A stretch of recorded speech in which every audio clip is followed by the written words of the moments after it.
We are today gathered with the privilege of concluding a book of the Torah, the book of Genesis. We are up to the very last portion of the book of Genesis. In Hebrew it's called Vayechi. It's a special in several ways, this portion. First of all, it's the conclusion not only of Genesis, but it's the conclusion of this dramatic story of Joseph and his brothers. And it's the conclusion of the matriarchal narrative that was the bulk of Genesis, the Abraham, Isaac, and Jacob, Sarah, Rebecca, Rachel, and Leah stories that's coming to a conclusion with the death of the last patriarch, Jacob, and his dramatic ending. Rabbi Lewert, of blessed memory, one of her most popular poems that she wrote is called Death is Always Personal. And indeed, death is always personal. The death of family, of friends, people that we know. A friend of mine died this past week. There's people in the room who have relatives who have died this past week. I did a funeral yesterday morning of really a remarkable woman, not a member of the congregation, but mother of a friend, who was brought here to the United States by Aaron Copland, part of a remarkable musical family. Her husband was a conductor in Argentina. They were from Argentina in any event. And at the funeral yesterday, it happened to be at Mount Sinai. When the ceremony was over in the chapel, the first thing that I said was, in conclusion, Mount Sinai will never be the same. It was mostly performances of all these people that got up and sang and played guitar and piano and whatever, because this woman's life was so filled with music. In fact, when I saw her in the hospital, as she was dying, she was singing, literally singing, and as she was at the end of her life. And people end their lives in different ways. That's really why I'm thinking about it.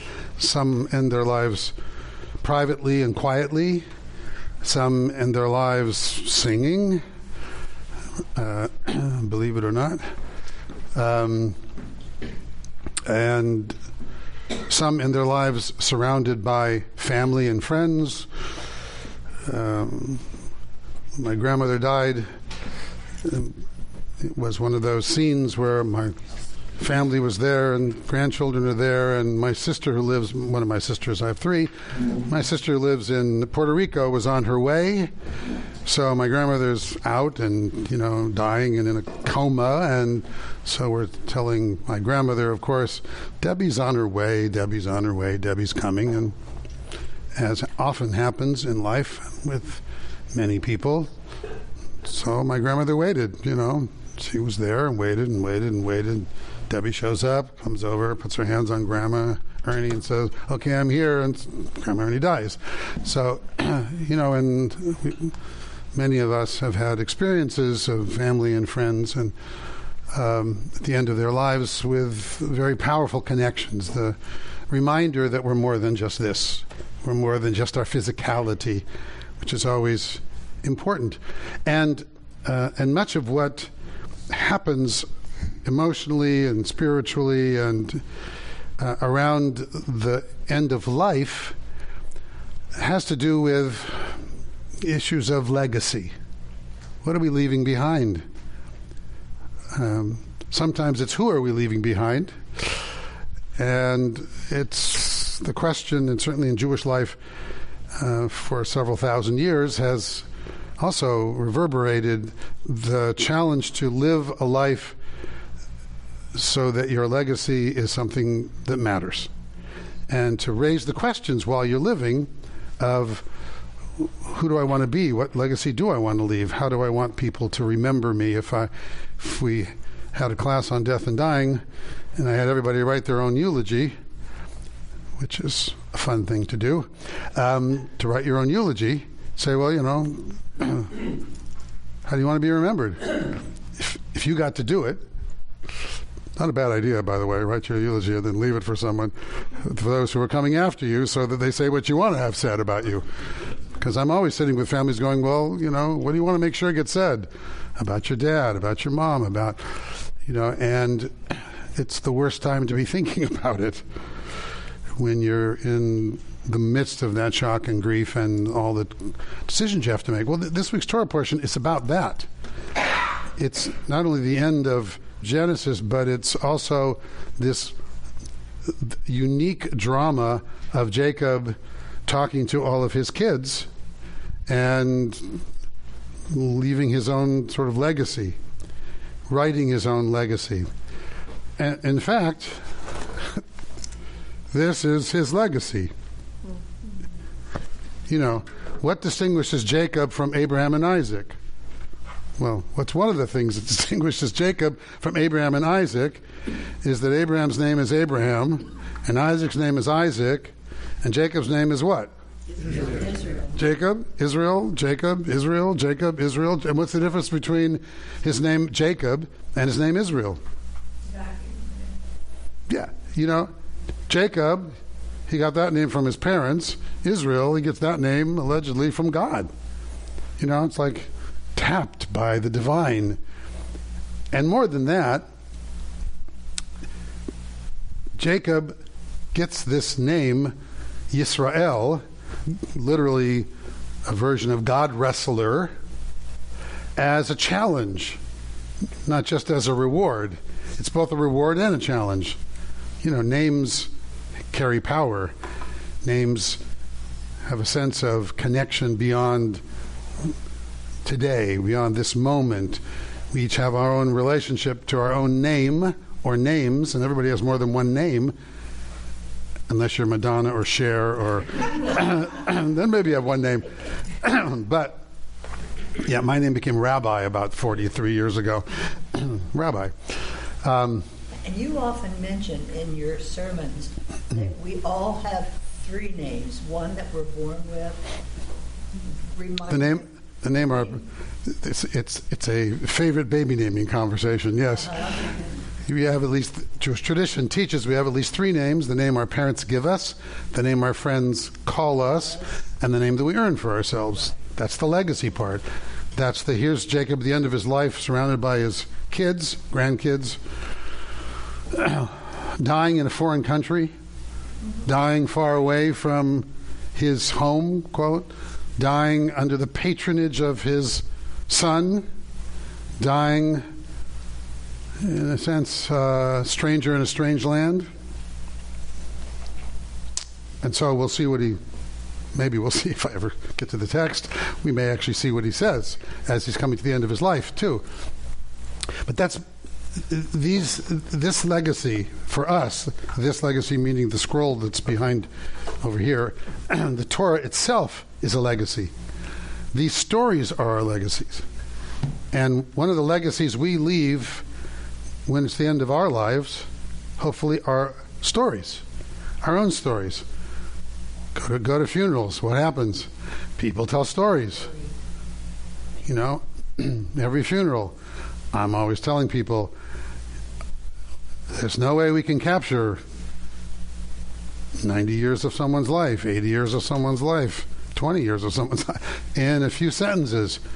No matter how many stories we tell, there's never enough stories.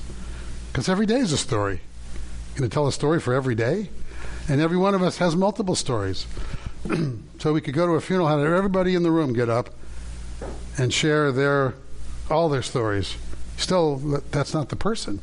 That's my story.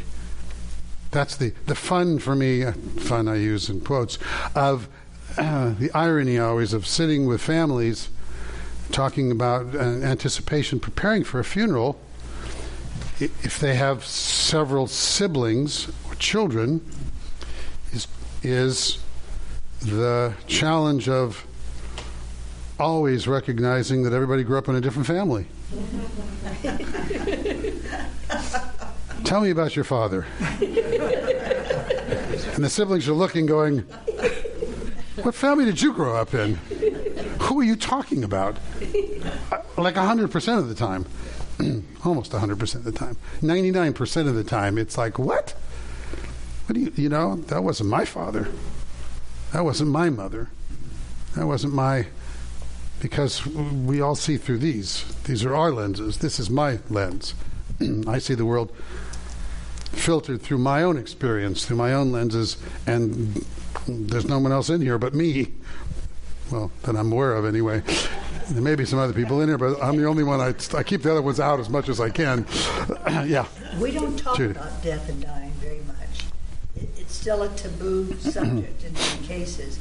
And I have to say that those stories that come up at Shiva and after Shiva and social conversations are great comfort, or at least they were to me in the deaths I've experienced. Yes. People, it enriches my hold on that spirit that was so much a part of my thinking in my life. 100%. I'm always telling people, share stories. Yes. Share stories with the family. It enriches their experience of their own relatives, people that they love. This is a unique scene in the Torah, this deathbed scene. There, didn't happen to Abraham, it didn't happen to Isaac, it's happening to Jacob. Because, as I said, Jacob is more than Jacob. Particularly here, we know. Jacob as Israel is not Jacob the individual. Jacob as Jacob is this guy. This guy who grew up as a kind of spoiled kid, who steals his brother Esau's blessings, who has to run away for his life, who ends up falling in love with Rachel, has a bait and switch and ends up marrying Leah instead, and then has to work another 7 years for the woman he loves. Here's Jacob with all this amazing drama and romance. It's the first romantic, really, story in the Torah, is Jacob falling in love with Rachel and willing to work 14 years for her, right? And on, and having all these kids, and all the drama that we know. And he's at the end of his life, and as I mentioned last week, when he meets Pharaoh, he says to Pharaoh, few and hard are the years of my life, even though he's 100 and whatever years old, 40, whatever the number was, 47, 147, if I recall, years old, right? Well, actually, that's the very beginning. We get to know how old he is when he dies, and his lenses are, look how tough my life was. Tough. Look at all the adventures he had. Look at all the stuff. God spoke to him a whole bunch of times. Hey, Jacob, it's like you wrestled with God. You did all this stuff. I'm giving you this name. It's like you are going to be the father of nations. He is not just Jacob. He is Israel. He is us. He is the collective. He is the symbol of an entire people that flow from him that were still around thousands of years later. And the poor guy is going, poor me. Poor me. Which to me is always one of the most important lessons of the whole. Attitude is everything. Did he have a shitty life, this guy? I mean, really? What was his life like? He had a heroic life. These are like the Greek mythology, it's Jewish mythology. This is like Jewish mythology. He's one of the great mythic, and not even like Jewish mythology. It is Jewish mythology. One of the, great dashing characters. Big and strong, all this stuff. Anyway, but how he saw his life at the end, and what happened to him when his favorite son allegedly was killed, and how he lived those 20 years when he thought Joseph was dead, and then he was dead. He was dead for 20 years. Literally, it says that when he heard that Joseph was alive, he came alive again. It was as if he had died himself for all those 20 years. Attitude. So here we are at the end of his life, the very beginning of this. This is like the first instance of what we would perhaps call now a living will. When we die, hopefully we have wills, or what's the equivalent of wills that aren't really wills? Trusts. That's it. I had a will, now I have a trust.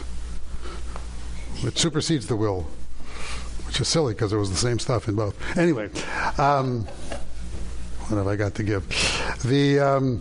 So we have wills where we designate where our stuff goes, what happens to our things.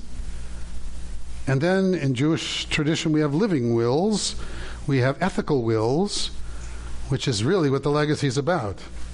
It's not who gets the car. Because who wants the car anyway? You drive it off the lot, it's lost half of its value, right? So no, but it's not about the car. Well, it's about this Carr, Reuben. No. It's not about the car. It's about what's your real legacy? What's the ethical will? What do you want to leave? What are the values you want to pass down? And then how do you do it?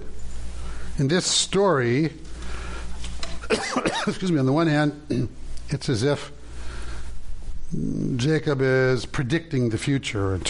It's not really much of a loving end of life ethical will. He's leaving. He's, in essence, telling his children what's going to happen and describing their personalities. But it's a reminder to us, while we still can make decisions about who we are and the values that we want to pass down, to figure out, how do you do that?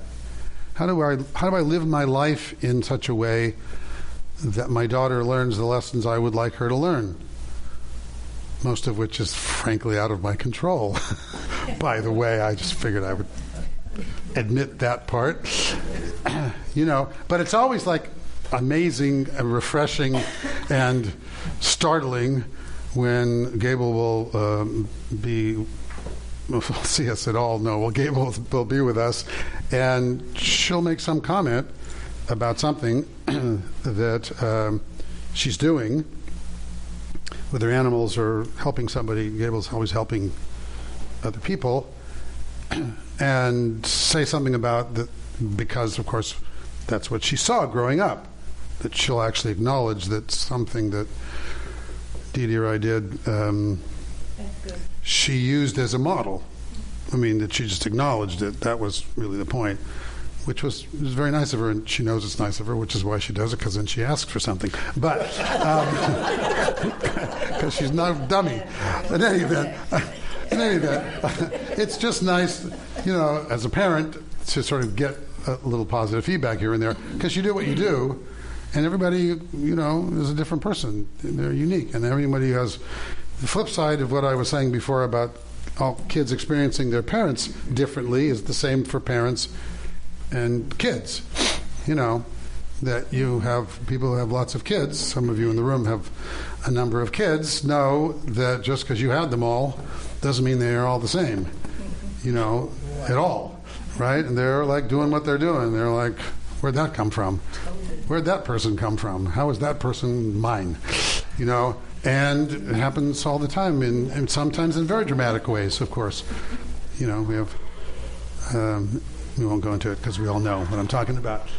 Because everybody's following their own soul and their own heart, and that's part of what we're doing. So, the very beginning of this Torah portion, the other thing that's unique about this portion is it's the first experience we have of really of a deathbed, the power of a deathbed promise. I don't know if there's any legal power to deathbed promises. We've got a bunch of lawyers in here, but no. Unless I suppose it's written down or something. No, right? But this is a story from the Torah of the power of deathbed promises. Because Jacob and Joseph, as a matter of fact, you end up with deathbed promises. When I die, do the following. And I know from my experience in life, my rabbi experience in life with lots and lots and lots of people who've gone through the death of parents, that words matter. There are lots of people who have all kinds of interesting and challenging relationship with their parents, and then at the end of their lives they'll say something, some one thing that then sends their child off in a whole different direction, or there's a sense of the compulsion to make sure that that is done, or taken care of, or acknowledged, or honored, regardless of how contentious the relationship might have been up to that very end of their life. Something so powerful about that, those end-of-life requests or admissions or statements. Yeah, Steve. Common law, speaking from a lawyer, recognizes the validity of the deathbed statement.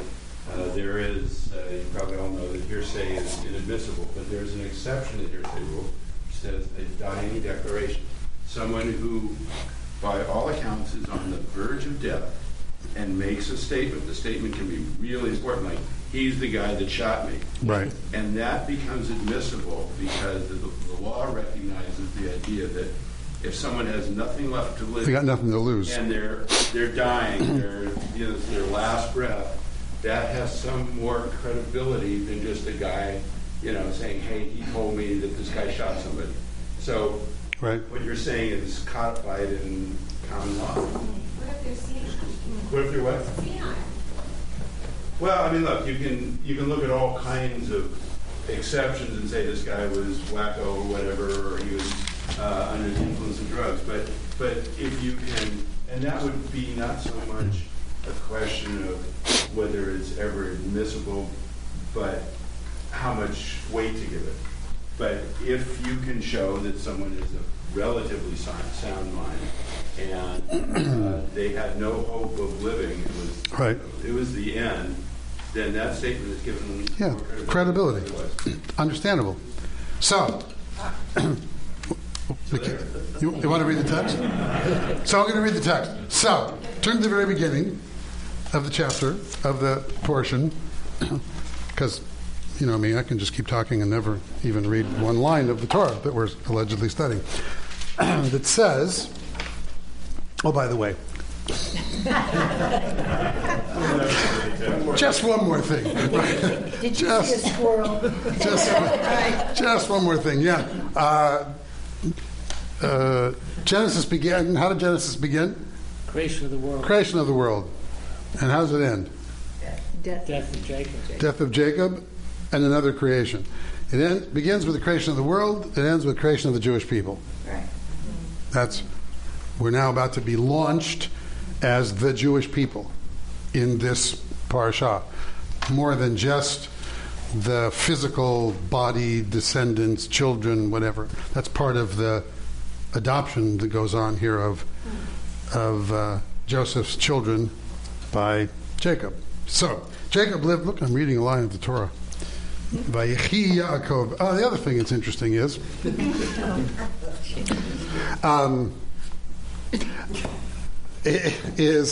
that the first word and the name of this portion is Vayechi, which means and he lived, but it's really all about death and dying and not about living. It's about end of life. Oh, yeah. Good midrash in there. Sounds like Chayei Sarah. It's just like Chayei Sarah, the life of Sarah, but the first thing happens is she dies in the portion.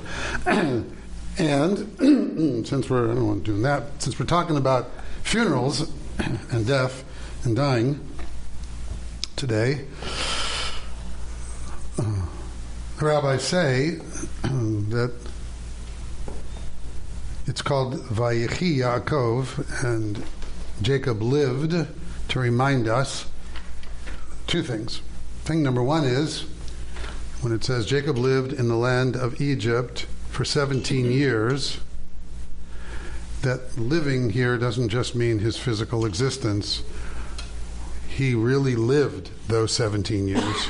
Those 17 years, the quality of his living was different than before. Why? Joseph. Because this was the 17 years, like the first 17 years of Joseph's life, before he got sold into slavery, where Jacob was fully alive before he died, because he was reunited with his son. Number one. And number two, to remind us that it is at the end of our lives that we end up having these conversations about our legacies and what matters as we sit and remember the people we love at the end of their lives, whenever that might be, whether expected or sudden. That's what we do. That's what funerals and memorials are. We get together and we talk about the things that mattered to us about that person's life. And it's not usually the bio that matters and how many degrees somebody's got and things like that. When people tell their stories, those aren't the things that move us. It's the small moments of life. I suppose I often say it's not the headlines of life that matter, it's the fine print that matters. The fine print is the moments in our lives that we cherish and we carry with us, most of which we can't predict in advance and don't know that they're even happening. It's one of the wonderful things about our own memories in life. The things that we remember our whole lives are usually things unanticipated. There are, I used to talk to all the bar and bat mitzvah kids about this because, there are maybe a handful of times in our lives when we know in advance that's going to be an amazing, powerful, memorable moment.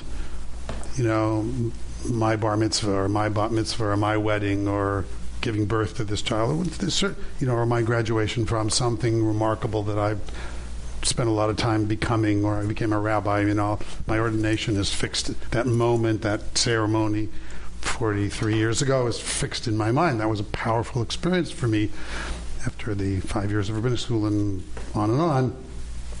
And anyway, you don't need to hear about it. But, there's not a lot of those moments. Most of the moments we remember our whole lives snuck up on us, and we didn't even realize they were going to be that memorable till after the fact. And often they're the simplest of things. Some memory of sitting under a tree somewhere at a beach somewhere on some island somewhere or whatever, that happened to be there, or some music that you happened to hear, or some experience, a concert, or something you went to, or something that moved you, or any number of things, or a quiet moment with a loved one, with a parent, with a child, with a partner. They catch us off guard. Here, and that's what the rabbis say, to be conscious of what living is all about. We're most conscious of our lives at the end of life. We're most conscious of the lives of the people we love at the end of their lives. And it's a reminder not to take anything for granted, not to take today for granted, because it's the only day we get. And there may not be a tomorrow. We have today. Here we are. So, Jacob lived, I'm reading it. Jacob lived in the land of Egypt for 17 years. Jacob's days, the years of his life, were 147. So, he was 147, Abraham was 175, Isaac was 180. They lived nice, long lives. Except for Jacob, whose days were few. Is there special significance to the number 147? Yeah. I mean, you got 40 in there and you've got 7. Yeah. You got 40 and 7. And 40 and 7 are two of the most significant numbers in the Torah. But, yes, the rabbis do that, but, Why are they the most significant? Well, 40 is a symbol. 40 days, 40 years is a symbol of like a generation. 40 years is a generation. Wandering the desert. Moses was on top of the mountain 40 days. 40 days. You go up 40 days. It was an ancient sort of numerical symbol of a significant change of status for something. 40. And it's 40 years has historically been the sort of age of a generation, then the next generation, except for today, we have a generation every 3 years or something like that, every 5 years or something, because things change so fast. Generation something, X, Y, Z. If we're at Z already, where do we go from there, by the way? We're already talking about Gen Z, aren't we? A. Where are we going? Back to A? Yeah. Yeah, I was just wondering. Okay. So, Jacob lived 147 years, and then suddenly it's Israel. Jacob lived 147 years, but when Israel's time to die drew near, he summoned his son Joseph and said to him, "If I have but found favor in your sight, please put your hand under my thigh and treat me with faithful kindness." What's the please do not bury me in Egypt? What's the hand under the thigh thing? Testimony. Really? Literally. Testimony. Testes. That's how you make an oath. How you made an oath. Abraham did it to his servant before he sent his servant off to find a spouse for Isaac. He said, "Come, put your hand under my thigh." It's testimony, testes. It's like, if you're a man, it's one of your more shrivel if I do wrong. One of your more vulnerable parts. So literally having someone go put their hand there is an act of faith and trust. And this is about making a vow that I trust you. I trust you enough to have you stick your hand on my testicles, to make a vow that you'll fulfill this vow. What about a woman? Women don't count for vows. In the ancient world, they had no legal status. Women were not allowed to. Women didn't have legal status, so it was a whole different. Harvey Weinstein's defense. Right. He was just making a vow. Exactly. On both coasts, evidently. Everywhere. Bi-coastal. He was, never mind. I'm not going there. It's better he was making a lot of vows. He was, yeah. Yeah, oh God. No, never mind. I didn't say that. In any event, so he asks Joseph to put his hand on his thigh and make a vow, and the vow is, he's asking him for something. What's he asking him for? Don't bury me in Egypt. When I am laid to rest with my ancestors, carry me out of Egypt, bury me in their burial place. He replied, and he meaning Joseph replied, "I will do as you say." And he, now we're back to Jacob, said, "Swear it to me." So Joseph swore it to him. Israel then bowed down at the head of the bed. It's like as an act of acknowledgement and gratitude. So he's asked his son to take him out of Egypt when he dies and bury him in the family burial plot, which is the cave of Machpelah that we all remember Abraham bought from Ephron the Hittite. And that's where Abraham's buried and Isaac's buried. Jacob's going to be buried. Sarah's buried. Rachel is not buried. Leah's buried. It's the family plot. And he made him swear it. Why did he make him swear it? Take an oath? He didn't trust his son? Why did he make him take an oath, do you think? Maybe communicate to his son how important it was. Number one, it certainly communicates how important it is. Is he swearing before God? He is. Because oaths are really, really important in Jewish tradition. Yeah. The reason he's making him swear is because he's in Egypt. He's going to die in Egypt. He's going to die in a foreign land. He wants to make sure. Where everything's dependent upon what the Pharaoh agrees to do, let you do or not do. So, in order to assure as best they can that his wishes can be fulfilled, he makes Joseph take an oath, a vow, because vows in every culture are important. Deathbed vows, called v'chomer, as we say in Hebrew, how much the more so, have their own power, and have in every culture deathbed vows for the same reason, that there's some more credibility, because you're on your deathbed. You got nothing to lose anymore. Why should you make up something, then? Whatever your motives are, people assume there's a certain purity and truth in, deathbed confessions, which is what that is. The deathbed confession, someone says, "I did it," you're supposed to believe them on their deathbed. You're not supposed to second guess them. Someone in the deathbed says, "I did this," you're supposed to believe them. So, what happens here is, and you'll see it, if we probably won't see it, but if you read the portion, you'll see it, that when he dies, Joseph can then turn to the Pharaoh and say, I made a pledge to my father to bury him in the family plot back in Canaan, in Canaan. Can I go? Please ask. He doesn't even ask Pharaoh. He asks Pharaoh's advisors, even though he's allegedly the prime minister. You'll see he doesn't even go to Pharaoh directly. It's an indirect ask. It says he goes to Pharaoh's people and he says, I made a pledge to my deathbed, pledge to my father, I would bury him in the family burial plot. Would you please ask him if I can do it? And then Pharaoh says, you made a pledge to your father. Yes, go.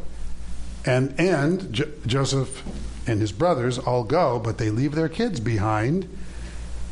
We're not escaping. I'm not running away, says Joseph. I'll be back, he promises Pharaoh. This isn't like an excuse that I made up so we can get out of town, or I can take the wealth that I might have accrued now that I've been prime minister, and take it out of the country. And so this was a way for Joseph to have credibility with Pharaoh and not just say, I think I'd like to take my dad home. Yeah. It strikes me of all the things that Jacob could have asked for, and maybe it's by today's standards, that the only thing that he asks Joseph for is to be buried somewhere else. I mean, he could have asked him for so many other things. Well, yeah. I'm trying. Like what? What else is there? I don't know. I would think, be true to God, carry on the family. There's so many things that he could have asked Joseph to do. He says, oh, by the way, he bury me at Hillside and not at Mount Sinai. Right. Seems... No, by today's stand, there must be some huge significance. Yes. What is the big significance? First of all, what happens in this portion next is he adopts Ephraim and Manasseh. Right? Jacob does. He takes care of his own legacy by formally making them his kids. His grandchildren become his children, and in fact, let's read it, and I'll get there because I can see how. So he doesn't have to ask for those things because he's taking care of it himself, essentially. And the lesson here is the importance of Israel. This is all leading to going to the promised land. The land of Israel. The land of Israel. This whole story is, we're all going to the promised land. Eretz Israel. This is the land that God promised to Abraham, Isaac, and Jacob. It's take me back to the land that's mine, and yours, and ultimately will be yours. Ultimately will be the Jewish people's. When you get there, it's going to be a while. We've got a few hundred years of slavery first, but eventually we'll get there. And to cement that, I want to be buried there. That's our plot. And that's a reminder of what, the right wing, so to speak, in Israel, how they'll use this text, which is, we bought that piece of property, that thing called Israel. We bought it, fair and square. We even paid an exorbitant price for it. We overpaid for it. We paid retail for it. God forbid. We paid retail for it, and it's ours. And it's been ours for thousands of years, and here's the proof. Right? We have a deed, so to speak. That's part of this. So after these things, I'm going to get to the part that I like anyway. They said to Joseph, look, your father is fading. So he took his two sons, Ephraim and Manasseh. When they told Jacob, saying, look, your son Joseph has come, Israel rallied, sat up in bed. You know how that happens. Jacob said to Joseph, El Shaddai, one of God's many names, appeared to me in Luz in the land of Canaan and blessed me, saying, behold, I will make you fruitful and multiply you. I will make you a multitude of peoples. I will give this land to your seed after you as an everlasting possession. Remember, he's having this conversation in Egypt. Mm-hmm. He's reminding Joseph, don't forget, this is not our place. And only with Joseph. And only to Not Joseph. with the other. Well, he'll tell him later stuff. Now then, your two sons born to you in the land of Egypt before my arrival in Egypt, they're mine. Ephraim and Manasseh will be to me like Reuben and Simeon and Shimon.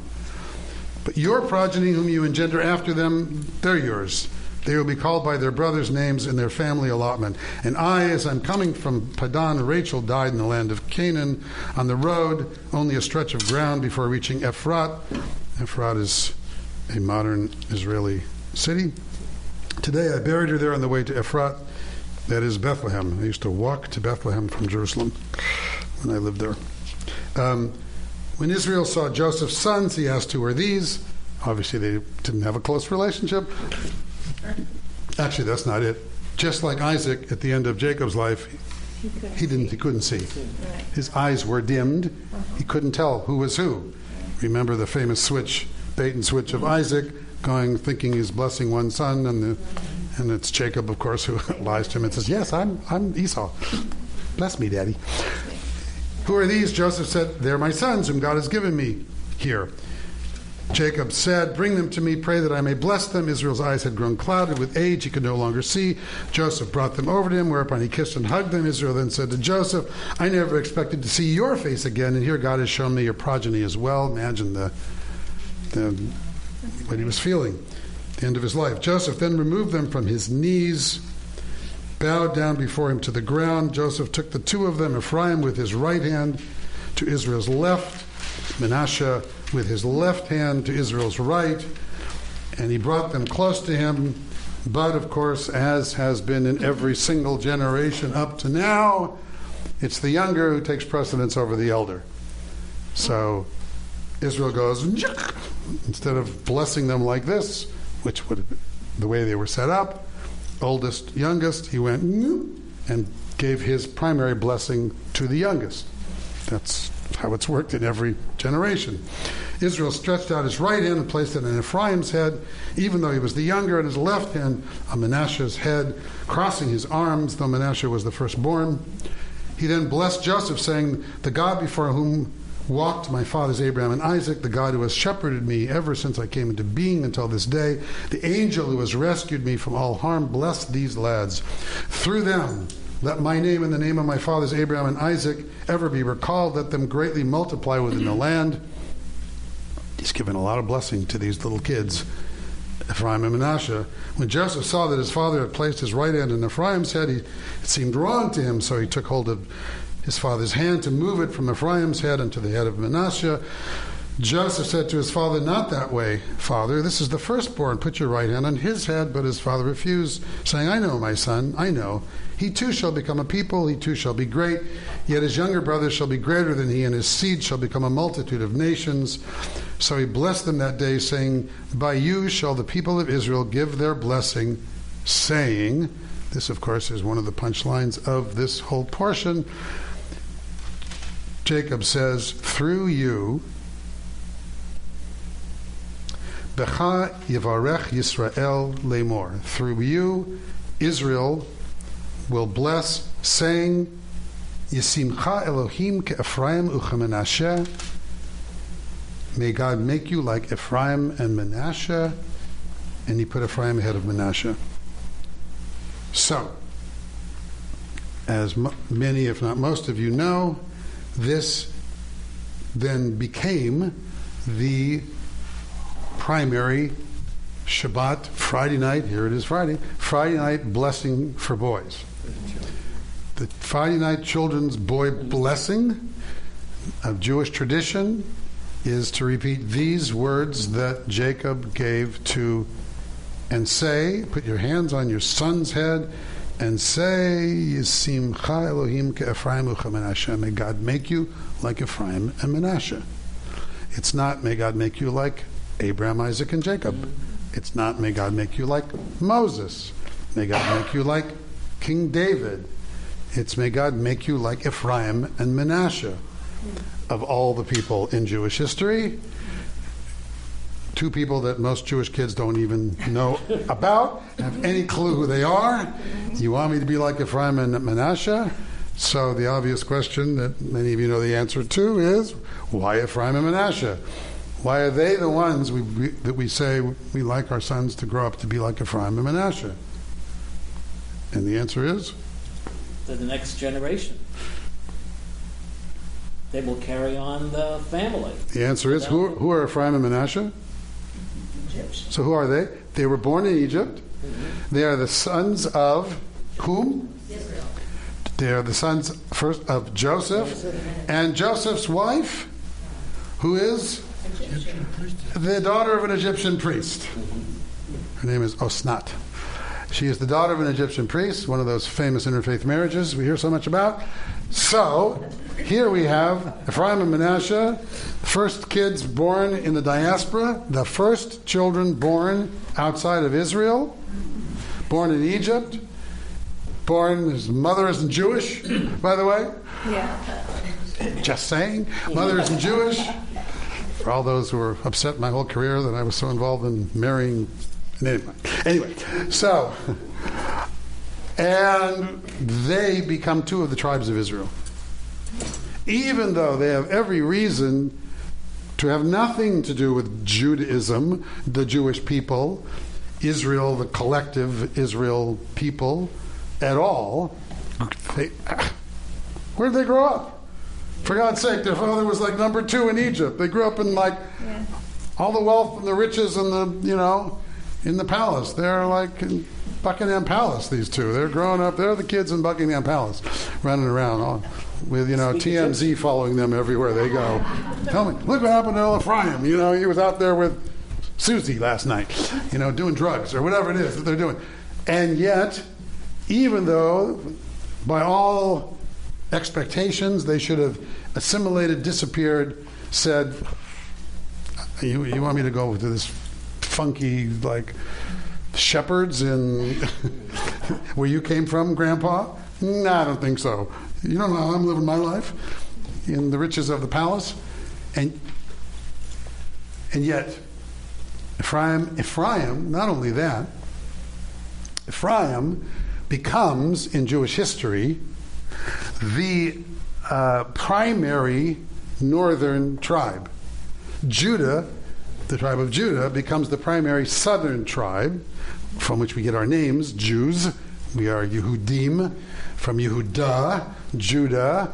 That's where, King David and all those people come. From the south, the north, often in Jewish literature, even the term Ephraim, making reference to the tribe of Ephraim, is the equivalent of making reference to all of the northern tribes that became the lost tribes. That powerful, that important. Ephraim and Manasseh become the first symbols of that no matter where we're born, no matter where we're raised, no matter how we're raised, no matter who we are, we can still express, connect with our people, and they are the literal embodiment of what it means to be a diaspora Jew who stays connected to the Jewish people. And throughout the last several thousand years, we have primarily been a minority and a majority culture in the diaspora. It's only 10 years ago that Israel came into being again as a sovereign state. So for the vast majority of Jewish history, every son was an Ephraim or a Manasseh. Every child was an Ephraim or a Manasseh being born in a foreign country. 1, 2, 3, 4, yeah.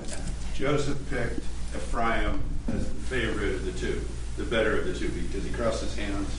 He made an Jacob did, yeah. attempt to say, I'm blessing. And blessing the younger. Yes. Over the. So then why did the prayer include Ephraim and Manasseh? Why not just? Well, because they're the first two. They are both of them the sons who are the first children born in the diaspora who both became tribes. So both of them. One's bigger than the other. What he was saying is you're going to be more successful than the older. And which is not necessarily like a Cain and Abel. One's bad and one's good. No, neither of them is bad. It's just you're going to have supremacy over the other. Yeah, the older one is going to also have be okay, but it's the younger one who's really going to be the number one success. Yes. Is there any discussion that this could be Jacob having a prophecy from the state prophecy that Well, yeah. The rabbis think. I mean, in the Talmud, there's all this conversation about Jacob seeing the whole rest of the history of the Jewish people, and about to, in fact, there's a statement in the Talmud that says Jacob gathered his kids together, which he's doing in a minute that we're never going to get to, and gives them literally a prophecy of who you're going to be and what you're like, and he was about to tell them the entire history of the Jewish people till the end of days, when the Messiah is going to come, and we're all going to dance in Jerusalem or whatever we're going to do when the Messiah shows up, and because he was going to do that, he died. God took that moment of prophecy away from him, because we're not supposed to know these things, said the rabbis. You're not supposed to know the end of days. It's like you're supposed to live today as if this is the day that matters, not be seduced by people telling you, I know what's going to happen, and I'm going to tell you, and therefore follow me. Yeah. At what point historically did your Judaism depend on the mother being Jewish? Talmudically. Much later. Yeah, I mean, biblically, it follows from the father, as you can tell. Yeah. Biblically, it's and then in the rabbinic period, the Babylonian Talmud primarily from Babylonia, in which the identity issue switched, allegedly primarily because we were in captivity. And because of the obvious things in captivity, what happens when you get enslaved? Families get broken up. I mean, apart from the rape and all that other stuff, which is also part of it, that is, women who have no power anyway, and then even less power when they're taken captive, and you can't always tell who the father is, but theoretically you know who the mother is. So, and when you're taken into captivity, the first thing that the captors do is they break up families. I mean, that's what we did with all of our African slaves. You break up families. You don't want them. So it's mother-child. It's mothers who raise child. So then it shifted till the 20th century. It became that. George. This was the same question. Sounds inconsistent. Marrying Geschwister than having the kid. And the Orthodox think that you're not a Jew unless your mother is Jewish. Yeah, I know. What do they know? This is up to the 20th century. Now it's changed again. Well, it changed initially with the Reconstructionist movement in the 1970s. It was the first movement, then the Reform movement did the same thing. Formally passed these rules called patrilineal descent, in which they said if the father, why should it be one and not the other? We don't live in the previous era. We live in an era when you actually can find out who the parents are. Plus, it's more important how people are raised and the identity they're given than what their parents' biology is or genetics is. So first the Reconstruction, then the Reform movement formally said that if a child has either parent that is Jewish and is raised Jewish and is told they're Jewish and they call themselves Jewish, they're Jewish. Equally Jewish, whether it's one parent or both parents, or whether it's the father or the mother or whatever. So that's been a divide in the Jewish world ever since, because the conservative movement didn't go along with it, and the Orthodoxy obviously didn't go along with it. So there's still these differing issues and challenges about Jewish identity. And people say, no, you're not really Jewish unless your mother's Jewish, or you were converted, or you converted, or your mother converted, or whatever. So this because they're Jews, and so we like to argue about everything. God forbid we should just go, that makes sense.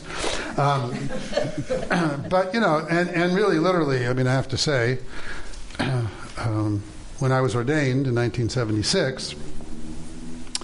The second wedding I did, I guess, was an interfaith wedding. And it was, it was unusual, and most rabbis, the vast majority, or hardly any rabbis, were willing to officiate interfaith marriages, and I just always have. But I had a different attitude than most people. Yeah, so time's up, I guess. So, number one, I'll apologize for not having read more of the Torah. Number two, I passed out to some of you yet another brilliant chapter from my brilliant book, A Year with Mordecai Kaplan. And if you don't have it yet, I don't know, there's a few copies floating around. You can buy the book.